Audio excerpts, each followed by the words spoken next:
Rafa, great. Thank you for joining us. You offer a fantastic presentation about how to accelerate the transformation of science into innovation here at the Fundación Rafael del Pino. And I wanted to follow up with a few questions regarding that topic. And one question that I was thinking about, how can universities improve the entrepreneurial thinking and mindset of students, and will that matter? So firstly, thank you for inviting me. I've had just a really interesting time here at the Foundation. So I'm glad you asked the question the way you did. How do we foster an entrepreneurial mindset? I think it's tremendously important that we find ways to do that, specifically because students doing science and engineering should think ahead about why what they do matters. So I don't think about an entrepreneurial mindset as being one that necessarily leads to a startup company, but the tools that entrepreneurs use to figure out whether they have a customer, etc., and what's going to matter are really important tools for all students to understand, even if applied not to a startup but to their own science.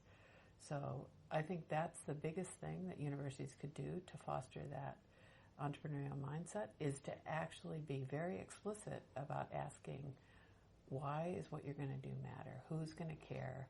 How do you know? Imagine it's very successful. You still need to think about what's going to happen as it goes forward. Why will it matter? Well, I think humans, including almost every student I know, they really do want to make a difference, right? That's what motivates them to learn.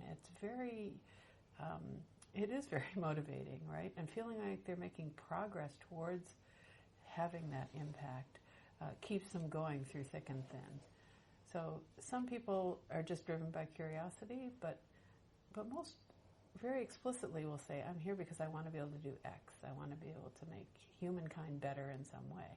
Well, to do that doesn't happen overnight. You have to think about actually how what you're going to do is connect to that path, which is part of the entrepreneurial path. So I think it'll matter because I think it will actually accelerate the number of ideas that make it out into the real world. So thank you. You're saying the debate at university should be beyond entrepreneurship and how many startups they're creating, but much broader than that, foster entrepreneurial thinking. Yeah, absolutely. In fact, I worry about if we focus overly on whether there's a startup, it looks almost like there's a parallel track. It's like there's the people that go and they start companies, and then the people that do science, right? So that has both. Not only do the people doing science not learn that way, it makes it seem as if they're not supposed to because they're not doing the science, or they're not doing the startup. So I think it's a general skill, the same way communication and mathematics are general skills to assess, critically analyze how what you're doing might matter and to whom. So you have been a faculty at MIT for 3 decades in many leadership positions. Could you give me an example of a program that has been very successful in your view and your experience in transforming science into innovation? I've been there a long time, as you say, and there's many sort of individual local stories and programmatic stories I could tell. But maybe the one that connects most to what we've already been talking about is a program we call the Catalyst Program, which actually has its roots in a partnership MIT had with the community of Madrid.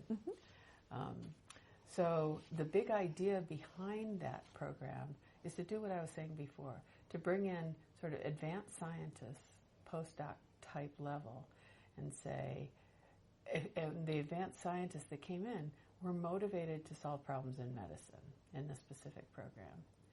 And what we said is that that's great. And what we did was mentor them and say, okay, what problem are you going to solve? And we didn't let them actually start on the project until they could convince us that if it were successful, which it might not be, it's research, but if it were successful, that they would have an impact.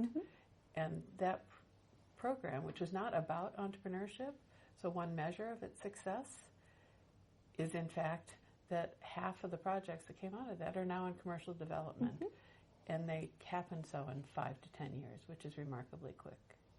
Congratulations. That's a great example and fantastic, this Catalyst initiative. Now, you're a prolific scientist and innovator yourself. So what advice will you give to women scientists that want to have an impact and become innovators? Well, first off, do it. Second, if you're nervous about doing it, call me. Because you can't do it by yourself. You have to find ways to build a community of mentors and others that will help you achieve that vision. You articulate your vision, there's an immense number of people who help you. And women are often reluctant to do that, thinking instead that the fact that they don't already know how to do it, then they're not capable. Whereas nobody knows how to do it. Everybody needs mentoring and advice. Thank you for being part of our community here at the Fundación Rafael del Pino, fostering entrepreneurial thinking. Thank you, Martha Gray, for joining. You're most welcome. Thank you.